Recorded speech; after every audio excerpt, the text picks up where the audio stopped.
form needs to be here with us. You're putting a story on yourself. It's either a story of your whakapapa, a story of what you've done, a story that connects you forever to the person that puts it on you as well, I think. You're about to see something special. This is normal and this is cultural. It's not gang affiliated or any of those prejudices held against Māori for wearing this. A rare insider's look. No, I wouldn't be doing this if I didn't think that we were in the right space after 30 years to open the door and allow the rest of New Zealand, Aotearoa, white or not, to have a view into our world. How they view that world is through their eyes. That's up to them. What I'm saying is, this is where we're at now.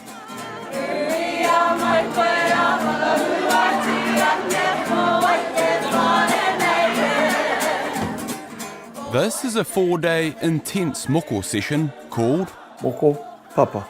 Simple as that, the Moko from the land. a kaupapa at the heart of the Moko revival. For me, it's been one of the great successes of the Moko movement. Over a long weekend in Gisborne, 7 people will receive traditional Moko, whānau support, in full voice. Sitting quietly in the corner throughout is the artist, Derek Lardeli. The privilege of wearing Moko belongs to these women. A privilege carried proudly here, but like a lot of other whānau Māori, a privilege lost from my whakapapa for generations. Until today. Mum, how did you sleep last night? Not too bad, son. A little bit muggy here, though. My mum, Sonia, 59 years young, a public servant, proud Wairarapa Māori, and soon to be Moko wearer. Yes, there will be pain. I expect no less, but I'll be able to handle it. Handle the jandal, son. Handle the jandal, Mum. Tough, just like your son. Well, I think birth, actually giving birth was way harder than this will ever be, but probably. Yeah. 5 years ago, my oma, mum's mum, passed away. She's dedicating today to our grandmother. Why have you decided that now is the right time for you to wear your moko kauae? I've been thinking about this for the last 5 years, son, and in particular, we're on my diet. So I thought it was time. Yeah. Too much, girl. Yeah. You all right? This is mum's first experience of moko papa. So I tell Mary she might bring the kapahaka group with her. That's the one. Years of mental preparation for 3 hours on the table. What do you know? You feeling good? Our whānau are here to help mum through. How do you feel about how today's going to go? Oh, really well. And one of the reasons why Derek was on the top of my list, I've known him for a long time, 30 years or thereabouts, and I trust him implicitly. I'm in his hands, and literally. The hands of an expert, he tohunga tā moko. For me, moko kauae or pukonohi, Mataora, is the ultimate art form where you have to be on your game. Derek Lardeli of Ngāti Konohi and Rongo Whakaata, cultural advisor to our Olympic team, composer of this All Blacks haka. PhD and professor at Gisborne's Toi Haukura School of Māori Arts and an officer of the New Zealand Order of Merit. For more than 3 decades, he's also dedicated his life to tā moko. So this is the exact machine you used for the first kauae? Yep. 30 years ago. Whoa. And did you make that yourself? Made this myself. This is a turntable from an old cassette player. The tools may have changed, but the process remains the same. It begins with karakia.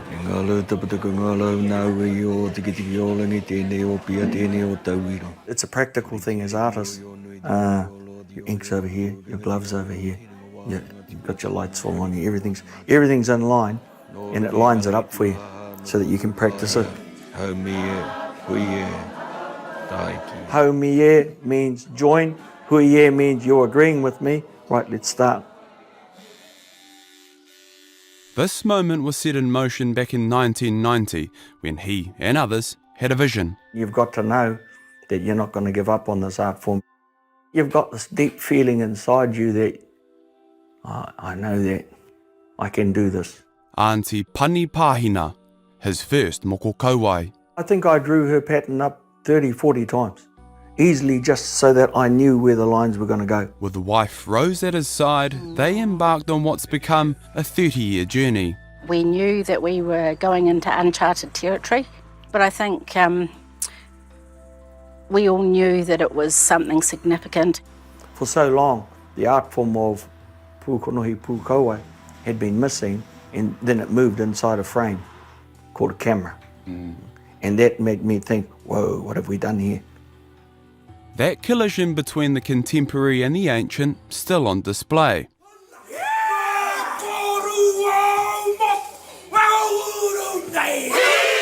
This famous East Coast haka is Moko, the god of earthquakes and volcanic activity, who gives Moko its name. The Moko art form sprang from under the earth, so anything that comes out of the earth, what bubbles up and scars the earth, is a form of identifying what Moko is.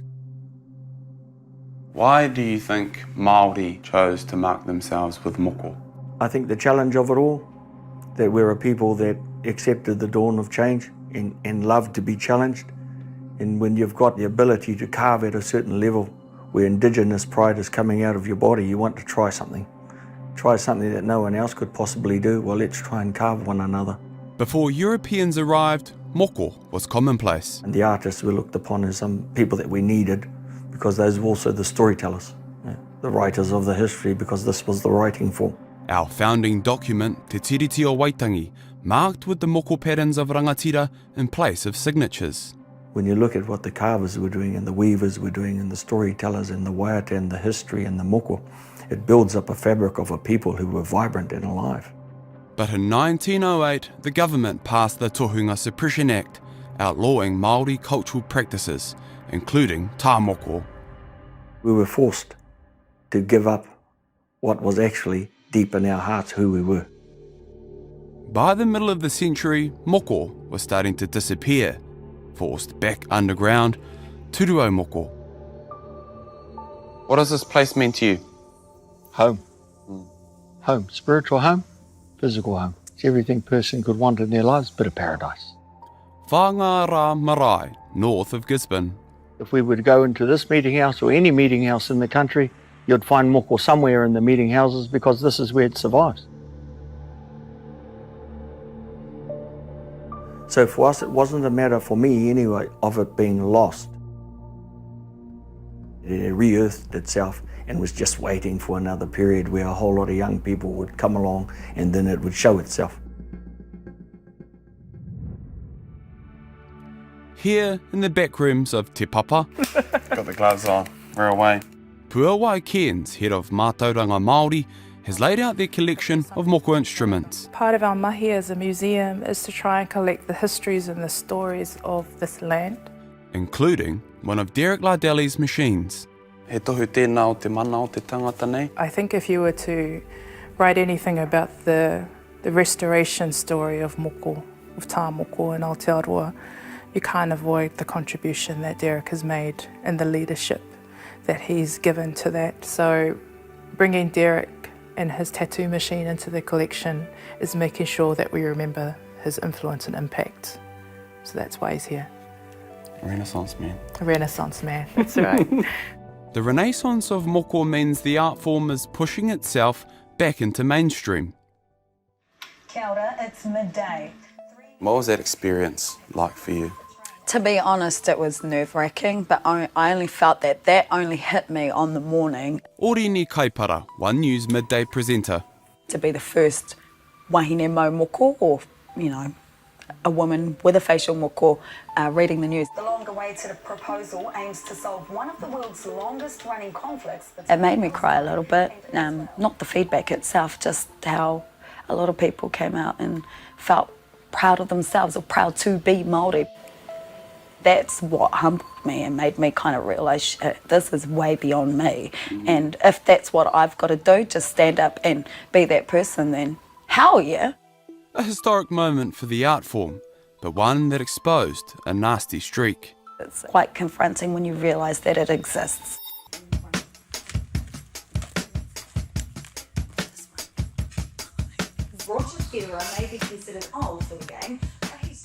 Ori ni kaipara, the first mainstream newsreader bearing Moko kauae.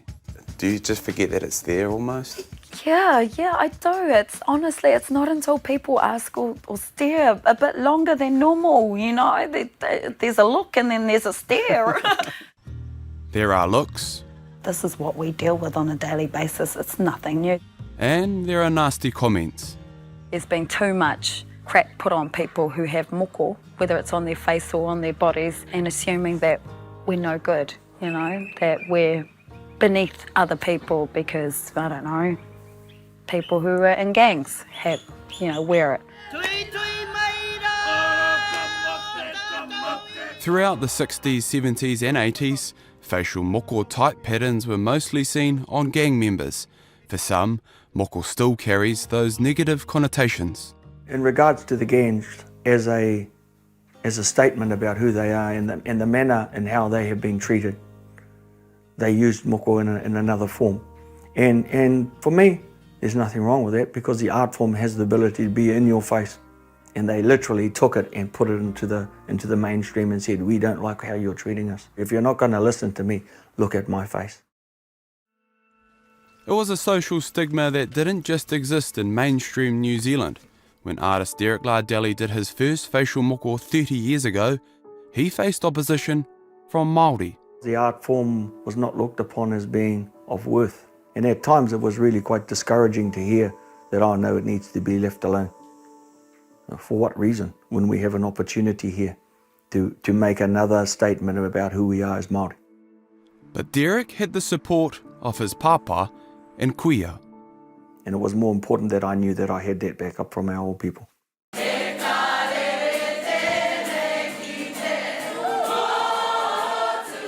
Now, look around the room here in Gisborne, the young and the old, proudly wearing that support for Derek and whakapapa. Is it his dream we fell into? You could say that. But more than that, it was a dream we all believe. Yeah. Hey. And the give of rose as well of his wahine. It certainly takes a special calibre of wahine to give that freely to the whānau hapuiwi. I just would like to see that the choice to have a Mataora or kauae is normal. Just that fine line that we managed to get a hold of and cherish and nourish that allowed us to go back and grab our history and then pull it forward, and then it started sparking. And what you're seeing today is that as that spark has turned into a fire.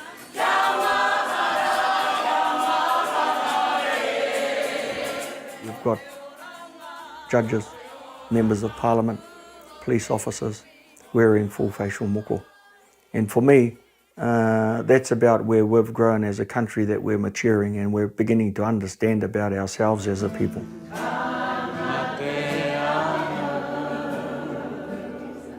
My mum, now part of that story. But it's done, all done. When you're ready, take your time, you don't have to rush. It needs to be here, and we need to be able to see it, not in photographs, not in history books, but alive and well and walking around and being what it is, Mataora.